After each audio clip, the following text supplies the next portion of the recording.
ഇപ്പോൾ വരുന്ന ഒരു വാർത്ത, അതിരപ്പള്ളിയിൽ മസ്തകത്തിന് പരിക്കേറ്റ കാട്ടാന ചരിഞ്ഞു. കോടനാട് ആന പരിപാലന കേന്ദ്രത്തിലായിരുന്നു.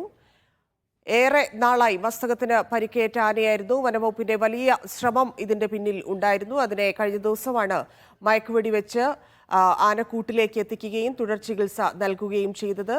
ആന ചരിഞ്ഞിരിക്കുന്നു. കെ അഖിൽ ചേരുന്നു. അഖിൽ, മാക്സിമം ശ്രമിച്ചിരുന്നു അല്ലേ ചികിത്സയും ഒക്കെയായി വനംവകുപ്പ്?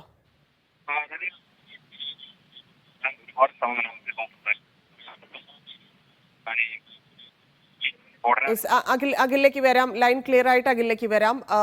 കോടനാടാണ് ഈ ആന ചരിഞ്ഞിരിക്കുന്നത്. ചികിത്സയിലായിരുന്നു. നേരത്തെ പരിക്കേറ്റ്, മസ്തകത്തിന് പരിക്കേറ്റ് ഒരുപാട് ദിവസമായി ഈ ആന ഇത്തരത്തിൽ കാട്ടിൽ അലയുന്നു. പലയിടങ്ങളിലായി ഇതിനെ അന്വേഷിച്ചതെല്ലാം നമുക്ക് ഓർമ്മയുണ്ടാവും. കാരണം ആ സമയത്ത് വലിയ ഗുരുതരമായിട്ടുള്ള പരിക്കായിരുന്നു.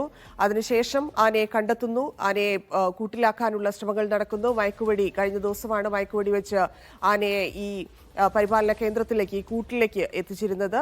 അണുബാധയായിരുന്നു. ആ അണുബാധ തുമ്പിക്കൈയിലേക്ക് ബാധിച്ചു. അതാണ് മരണകാരണം, ഇല്ലെങ്കിൽ ചെറിയാൻ കാരണം എന്നാണ് അറിയാൻ സാധിക്കുന്നത്. ഡോക്ടർ അരുൺ സക്കറയുടെ നേതൃത്വത്തിലുള്ള വലിയ സംഘമാണ് ആനയെ ചികിത്സിച്ചിരുന്നത്. കെ അഖിൽ വീണ്ടും ചേരുന്നുണ്ട്. അഖിൽ, തുടർന്നോളൂ. ഈ മാസം 19 ആനയെ മയക്കുവെടി വെച്ച് പിടികൂടി കോടനാടേക്ക് എത്തിച്ചത്. ഇന്നലെയൊക്കെ വലിയ രീതിയിൽ നല്ല ഇമ്പ്രൂവ്മെന്റ് ആന കാണിച്ചിരുന്നു. ഇന്നലെ ഈ ആന ഭക്ഷണമൊക്കെ കഴിച്ചിരുന്നു, നല്ല രീതിയിൽ തീറ്റയെടുത്തിരുന്നു. പക്ഷെ ഇന്ന് രാവിലെ മുതൽ ആനയുടെ നില വഷളാവുകയായിരുന്നു. സംഘം തന്നെയാണ് ആനയെ രാവിലെ മുതൽ ചികിത്സ ഗ്ലൂക്കോസ് അടക്കം നൽകി പരിശോധിച്ചത്. പക്ഷെ അതിനിടയിൽ ആന ചെരിയുകയായിരുന്നു. അഭയാരണ്യത്തിൽ വെച്ചാണ് ഈ മരണം സംഭവിച്ചിരിക്കുന്നത്. രാവിലെ മുതൽ തന്നെ വെള്ളവും മരുന്നും മറ്റും എടുക്കുന്നതിന് ആന പോസിറ്റീവായി പ്രതികരിച്ചിരുന്നില്ല. ഇതാണ് ഈ വീണ്ടും ഒരു മോശം അവസ്ഥയിലേക്ക് കൊണ്ടുപോയത്. ഈ പോസ്റ്റ്മോർട്ടത്തിന് ശേഷം മാത്രമേ ഇനി എന്താണ് ആനയ്ക്ക് സംഭവിച്ചത്, ആനയുടെ മരണത്തിലേക്ക് നയിച്ച കാരണം എന്താണെന്ന് കൃത്യമായി കണ്ടെത്താൻ സാധിക്കുകയുള്ളൂ. ഇന്നലെയൊക്കെ തന്നെ വളരെ പോസിറ്റീവ് ആയിരുന്നു. കാരണം ആന നല്ല രീതിയിൽ തീറ്റ എടുത്തിരുന്നു, നല്ല രീതിയിൽ വെള്ളം കുടിച്ചിരുന്നു, മരുന്നിനൊക്കെ തന്നെ പോസിറ്റീവായിട്ട് പ്രതികരിച്ചത്. പക്ഷേ പെട്ടെന്നാണ് ഇന്ന് രാവിലെ മുതൽ ആനയുടെ നില വഷളാകുന്നത്. അല്പസമയം മുമ്പാണ് ആനയുടെ ഈ മരണം ഒരു സ്ഥിരീകരണത്തിലേക്ക് എത്തിയിരിക്കുന്നത്. ഏകദേശം ഒരു 12 കൂടിയാണ് ആനയുടെ മരണം സ്ഥിരീകരിക്കുന്നത്. അല്പസമയം മുമ്പ് വരെ വനംവകുപ്പ് കഴിയുന്ന രീതിയിലുള്ള ചികിത്സയൊക്കെ തന്നെ നൽകിയിരുന്നു. ഇഞ്ചക്ഷനുകളും ഗ്ലൂക്കോസും അടക്കം നൽകിയാണ് ഈ ജീവിതത്തിലേക്ക് തിരികെ കൊണ്ടുവരാനുള്ള ശ്രമം നടത്തിയത്. പക്ഷേ അതെല്ലാം വിഫലമാവുന്ന ഒരു കാഴ്ചയാണ് നമുക്ക് കാണാൻ സാധിച്ചിരിക്കുന്നത്. നമുക്കറിയാം 19 തീയതിയായിരുന്നു ഈ മസ്തകത്തിൽ വലിയ രീതിയിൽ മുറിവേറ്റ ആനയെ ചികിത്സിച്ച് മയക്കുവെടി വെച്ച് പിടികൂടിയത്.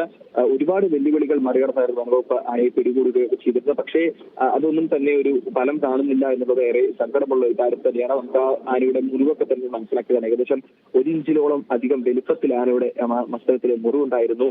അതൊക്കെ തന്നെ അതുപോലെ ഏറിയ ഭാഗങ്ങളൊക്കെ തന്നെ പൂർണ്ണമായും മുറിച്ചു നീക്കുന്ന ഒരു സാഹചര്യത്തിലേക്ക് ഇറക്കുന്ന കാര്യങ്ങൾ ചെയ്തിരുന്നു. അത് മാറി വരണമെങ്കിൽ പോലും മാസങ്ങൾ എടുക്കുമെന്നുണ്ട്. പക്ഷേ പോസിറ്റീവായി തന്നെ പ്രതികൂലമായി തന്നെയാണ് കരുതിയിരുന്നത്. ഇത് മാറി വരുമെന്ന് തന്നെയാണ് പ്രതീക്ഷിക്കുന്നത്. പക്ഷേ ആ പ്രതീക്ഷകളൊക്കെ തന്നെ താളം തെറ്റിക്കുന്ന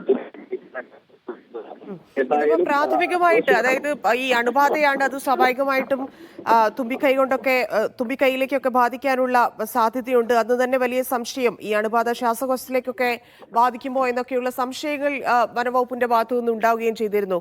അത്തരത്തിലാണോ നിഗമനം? ഹൃദയാഘാതമാണ് ആനയുടെ മരണത്തിന് കാരണമെന്നാണ് പ്രാഥമികമായി കരുതുന്നത്. ഹൃദയാഘാതത്തിലൂടെയാണ് ആനയ്ക്ക് പ്രാഥമികമായി മരണം സംഭവിച്ചതെന്നാണ് വിലയിരുത്തുന്നത്. പക്ഷേ അതിന്റെ കൂടുതൽ കാര്യങ്ങൾ വ്യക്തമാവണമെങ്കിൽ സ്വാഭാവികമായും പോസ്റ്റ്മോർട്ടം നടത്തേണ്ടി വരും. നമുക്ക് പ്രാഥമികമായി അല്ലെങ്കിൽ പെട്ടെന്ന് മരണം സംഭവിച്ച ഉടൻ തന്നെ മരണകാരണം അത് ഒരു മനുഷ്യൻ മരിച്ചാലും നമുക്കത് കണ്ടെത്താൻ കഴിയില്ല എന്നുള്ള കാര്യം പറയാം. അപ്പോൾ പോസ്റ്റ്മോർട്ടം പൂർത്തിയാക്കേണ്ടി വരും. പക്ഷേ നിലവിൽ അതിന്റെ ഹൃദയാഘാതം തന്നെയാണ് പ്രാഥമികമായി വിലയിരുത്തുന്നത്. കാരണം പെട്ടെന്നാണ് ആനയ്ക്ക് ഇത്തരത്തിൽ അവസ്ഥകൾ അനുഭവപ്പെടുകയും മരുന്നിനോട് പ്രതികരിക്കാതിരിക്കുകയും ചെയ്തിരിക്കുന്നത്. ഇത് സംബന്ധിച്ച് എന്താണ് എന്നുള്ള കാര്യത്തിൽ, അല്ലെങ്കിൽ മരണം സംഭവിക്കാനുള്ള കാരണം എന്താണ് എന്ന കാര്യത്തിൽ ഇനി ഒരു വ്യക്തത വരണമെങ്കിൽ എന്തായാലും കുറച്ച് സമയമെടുക്കും. അതായത് ഈ ആനയുടെ ഹൃദയാഘാതം, അതായത് കുറച്ച് സമയമെടുക്കും. ഹൃദയാഘാതം എന്നാണ് കരുതുന്നത്. കാരണം ഈ മരുന്നിനോട് പ്രതികരിക്കാതിരുന്നതും ഭക്ഷണം കഴിക്കാതിരുന്നതും അതിന്റെ ഭാഗമായി. എന്തായാലും അതിരപ്പള്ളിയിൽ മസ്തകത്തിന് പരിക്കേറ്റ ഏറെ ദിവസമായി ചികിത്സയിലായിരുന്ന കാട്ടാനയാണ് ചരിഞ്ഞത്. കോടനാട് ആന പരിപാലന കേന്ദ്രത്തിൽ ചികിത്സയിലിരിക്കുമ്പോഴാണ് ചരിഞ്ഞത്.